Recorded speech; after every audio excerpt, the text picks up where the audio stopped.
Today, we're diving deep, going right under the surface to explore the complex and, let's be honest, often misunderstood inner world of introverts.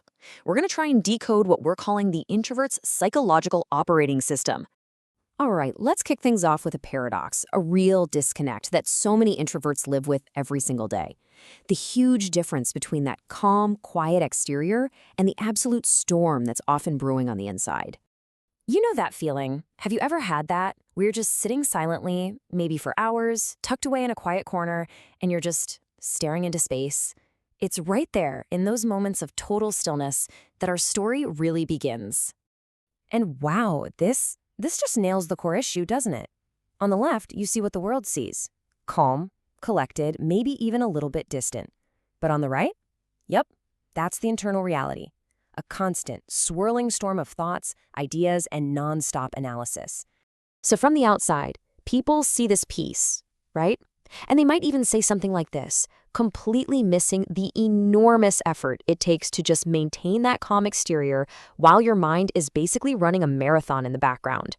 So what is really going on under that quiet surface? Let's peel back the layers and take a look inside that inner storm. You know, the best way I've heard it described is as a psychological operating system. Think of it like the background software of your mind. It's always on, always processing. But here's the catch. Unlike a computer, you can't just close a few programs when it starts to lag. It's pretty much constantly running on overload. And what does that overload actually feel like? Well, it's these endless streams of thoughts. It's those conversations you have with yourself that never seem to finish. And it's this deep, quiet exhaustion that just settles over you, even when you haven't really done anything physically demanding. Yeah, this is it. That constant mental chatter. And it's not just random noise, right? It's a deep analysis of, well, everything.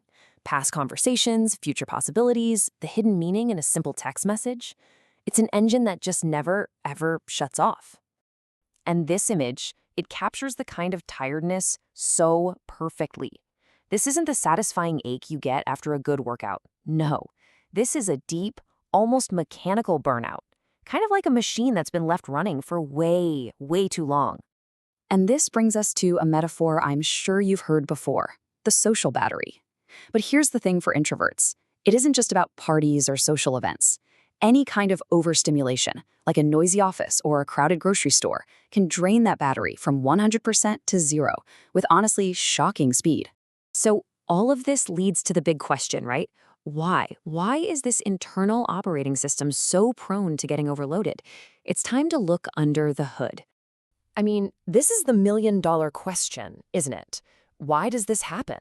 Why are we, or the introverts we know and love, often so much more vulnerable to stress than we appear on the outside? And the answer, and it's really important to get this, it's not a flaw in the system. Not at all. It's all about how the system itself is designed. The explanation is baked right into the wiring of the introverted brain. It really boils down to how the whole system is wired. First, introverts process information incredibly deeply, just taking in massive amounts of data from everything around them.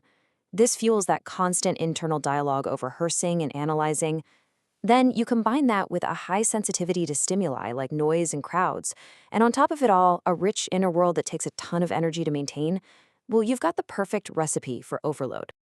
Okay, so how do we navigate this inner world? Understanding this system isn't about finding some flaw you need to fix. It's about turning that awareness into actual real-life empowerment. And look, let's be real, when that storm is at its worst, it can absolutely feel like you're being swallowed whole by your own thoughts, your own anxieties. It can feel really isolating and just incredibly overwhelming. But here's the pivot, the game changer. Just understanding that this is how your operating system works is the very first step to taking your power back. That sensitivity, that deep processing, those aren't bugs, they're features. They are the source of creativity, empathy, and incredible insight. And this is probably the most important thing to take away from all this. The goal isn't to silence the storm or change who you are fundamentally. The goal is to learn how to work with it. And that first step is always to stop fighting against your own mind and just start listening to what it really needs. So, what does that look like in real life? Well, here are some really practical ways to start. First, acknowledge that you need quiet time. It's not selfish, it's essential. Second, learn to set boundaries to protect your energy. Third, actually schedule downtime in your calendar, just like any other important appointment. And finally, find your sanctuary, that place or that activity where your operating system can finally stop running at 100%. Because at the end of the day, real power doesn't come from forcing yourself to be more extroverted or fighting against your own nature. It comes from honoring the way you are wired and building a life that actually supports it instead of constantly draining it. So, I want to leave you with this one question to take with you. Whether you're an introvert yourself or you love someone who is, just think about this. How will you honor your inner world today?